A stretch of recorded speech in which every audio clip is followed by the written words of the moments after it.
नमस्कार, प्रादेशिक समाचार के साथ मैं नैन्सी कुमारी। पहले मुख्य समाचार। प्रधानमंत्री नरेंद्र मोदी ने आज वीडियो कॉन्फ्रेंस के माध्यम से आंध्र प्रदेश के पुट्टुपर्थी में साई हीरा ग्लोबल कन्वेंशन सेंटर का किया उद्घाटन। मुख्यमंत्री हेमंत सोरेन कल स्वास्थ्य सुविधाओं से जुड़ी नई योजनाओं का करेंगे शुभारंभ। 206 नई एम्बुलेंस की भी देंगे सौगात। श्रावणी मेले के दौरान पूर्व रेलवे ने 18 जोड़ी मेला स्पेशल ट्रेन चलाने की घोषणा की। और 13वीं हॉकी इंडिया जूनियर महिला चैंपियनशिप में झारखंड ने राजस्थान को हराया, क्वार्टर फाइनल में किया प्रवेश। और अब समाचार विस्तार से। प्रधानमंत्री नरेंद्र मोदी ने आज वीडियो कॉन्फ्रेंस के माध्यम से आंध्र प्रदेश के पुट्टुपर्थी में साई हीरा ग्लोबल कन्वेंशन सेंटर का उद्घाटन किया। उद्घाटन समारोह में दुनिया भर के प्रमुख गणमान्य व्यक्ति और भक्त मौजूद रहे। मैं श्री सत्य साई सेंट्रल ट्रस्ट से जुड़े सभी सदस्यों और सत्य साई बाबा के सभी को भक्तों को इस आयोजन के लिए बधाई देता हूं। इस पूरे आयोजन में श्री सत्य साई की प्रेरणा, उनका आशीर्वाद हमारे साथ है। मुझे खुशी है कि इस पवित्र अवसर पर श्री सत्य साई बाबा के मिशन का विस्तार हो रहा है। श्री हीरा ग्लोबल कन्वेंशन सेंटर के रूप में देश को एक प्रमुख विचार केंद्र मिल रहा है। इस सेंटर में आध्यात्मता की अनुभूति हो और आधुनिकता की आभा भी हो। ये सेंटर स्पिरिचुअल कॉन्फ्रेंस और एकेडमिक प्रोग्राम्स के लिए एक केंद्र बनेगा। मैं आशा करता हूं कि इस सेंटर से युवाओं को बहुत मदद मिलेगी। श्री सत्य साई सेंट्रल ट्रस्ट ने पुट्टुपर्थी के प्रशांति निलयम में एक नई सुविधा साई हीरा ग्लोबल कन्वेंशन सेंटर का निर्माण किया है। प्रशांति निलयम श्री सत्य साई बाबा का मुख्य आश्रम है। मुख्यमंत्री हेमंत सोरेन कल स्वास्थ्य सुविधाओं से जुड़ी नई योजनाओं का शुभारंभ और कई मोबाइल ऐप की लॉन्चिंग करेंगे।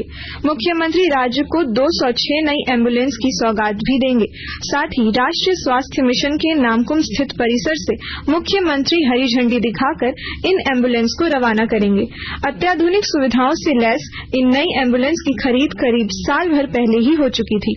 रांची सहित सभी जिलों के स्वास्थ्य विभाग में शामिल की जाने वाली इन एम्बुलेंस में आपातकालीन उपकरणों के साथ दक्ष पारा मेडिकल स्टाफ भी तैनात रहेंगे। प्रवर्तन निदेशालय ईडी ने रांची में हुए जमीन घोटाले मामले में 2 और आरोपियों राजेश रॉय और भरत प्रसाद को कल देर रात गिरफ्तार किया। दोनों की गिरफ्तारी बड़गाई अंचल के चिशायर होम रोड में 1 एकड़ जमीन की फर्जी दस्तावेज के आधार पर की गए खरीद बिक्री मामले में की गई है। दोनों को आज पीएमएलए कोर्ट में प्रस्तुत किया जाएगा। ईडी दोनों को आगे की पूछताछ के लिए रिमांड पर ले सकती है। रांची में हुए जमीन घोटाले मामले में अब तक कुल 12 आरोपियों को ईडी ने गिरफ्तार किया है। राज्य के पूर्व शिक्षा और उत्पाद मंत्री जगन्नाथ महतो के निधन के बाद उनकी पत्नी बेबी देवी को उत्पाद एवं मद्य निषेध मंत्री बनाया गया है। उन्होंने विभागीय मंत्री के रूप में योगदान भी किया है। कल राजभवन में राज्यपाल सीपी राधाकृष्णन ने उन्हें पद एवं गोपनीयता की शपथ दिलाई। रामगढ़ जिले की उपायुक्त माधवी मिश्रा ने जिले के civil surgeon doctor Prabhat Kumar को निर्देश दिया है कि वे समय समय पर प्रखंडों में चल रहे अल्ट्रासाउंड केंद्रों की जानकारी लें। उन्होंने यह भी कहा है कि अवैध रूप से संचालित अल्ट्रासाउंड केंद्रों को सील किया जाए।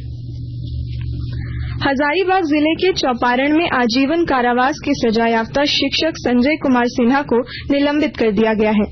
वह प्राथमिक विद्यालय महुदी चौपारण 1 में सहायक शिक्षक थे। आकाशवाणी के ताजा तरीन समाचारों के लिए आप हमारी वेबसाइट newsonair.com पर लॉग ऑन कर सकते हैं।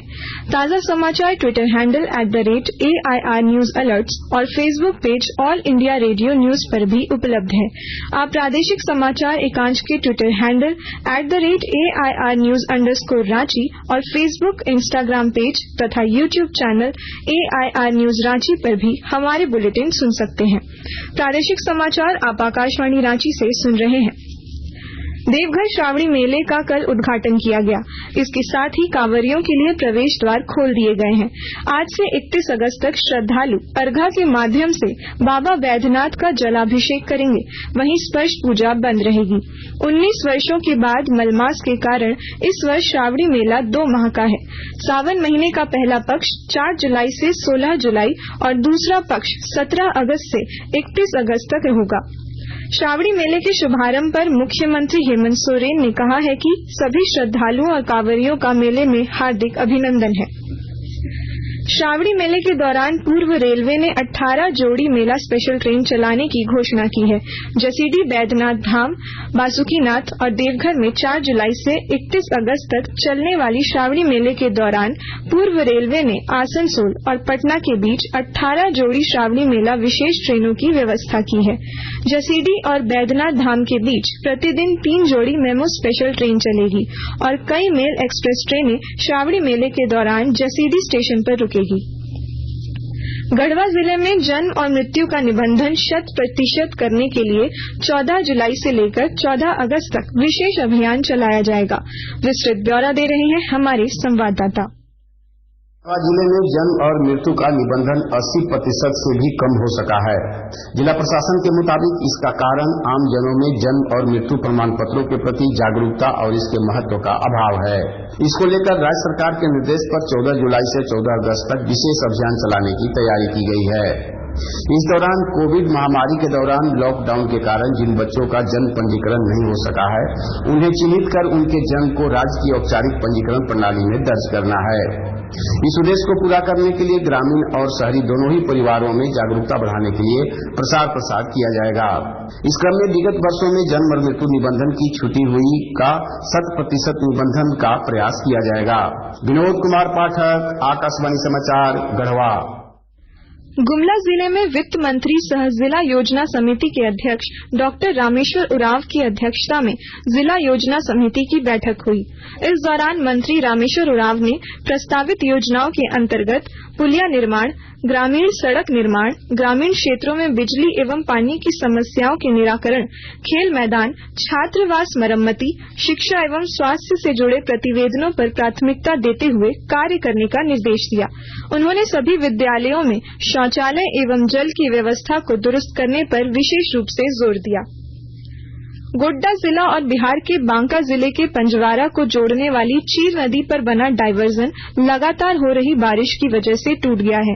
हमारे गोड्डा संवाददाता ने बताया कि यहां पर पहले से बने पुराने पुल को तोड़कर नया पुल निर्माणाधीन है। इसके स्थान पर डायवर्जन बनाया गया था, लेकिन डायवर्जन की गुणवत्ता खराब थी। इसी वजह से वह मानसून के पहले बारिश में ही टूटकर बह गया। गोड्डा और बिहार के बीच चीर नदी पर बना यह पुल 2 राज्यों को जोड़ने का एक महत्वपूर्ण साधन है। झारखंड में आज से फिर मानसून सक्रिय होगा। 9 जुलाई तक हल्के से मध्यम दर्जे की बारिश होने की संभावना है।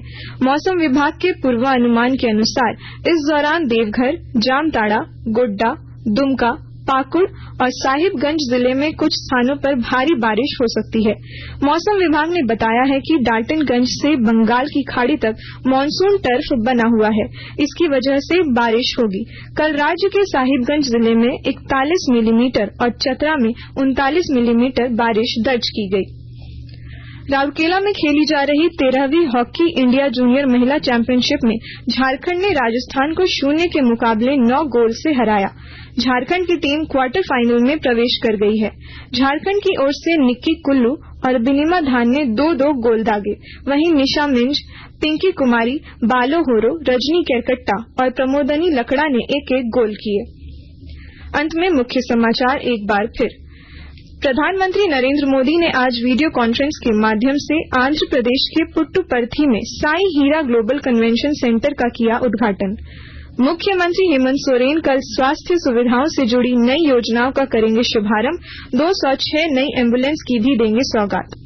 श्रावणी मेले के दौरान पूर्व रेलवे ने 18 जोड़ी मेला स्पेशल ट्रेन चलाने की घोषणा की।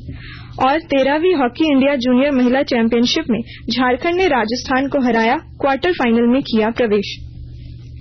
इसके साथ ही आकाशवाणी रांची से प्रादेशिक समाचार का ये बुलेटिन समाप्त हुआ। नमस्कार।